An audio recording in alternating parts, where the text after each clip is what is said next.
everything that happens at the moment, I'm sort of always tying back to, does this make China-US confrontation, which is the most difficult, that is global conflict. If you want to define a third world war, that becomes global conflict, war between major powers.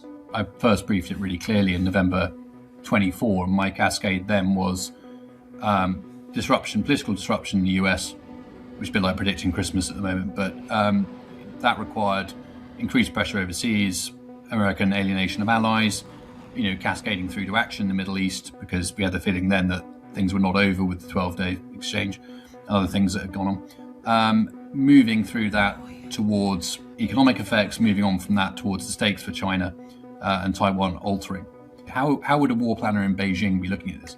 And I emphasize that China doesn't want to fight for Taiwan. They don't want to have a war over Taiwan. They could fight one. They're planning to be able to fight one, partly to show they don't need to, and therefore would you mind letting them get on with it.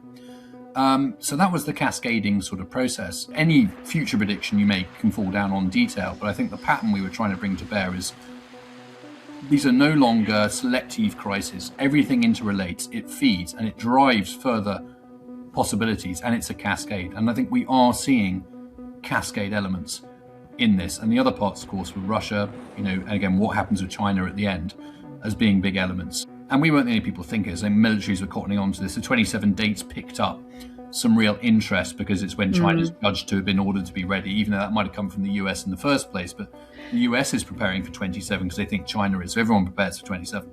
And you have that sort of thinking getting enmeshed. Then someone thinks, well, if we go early, everyone else won't be ready. And we're not ready, but they're even less ready.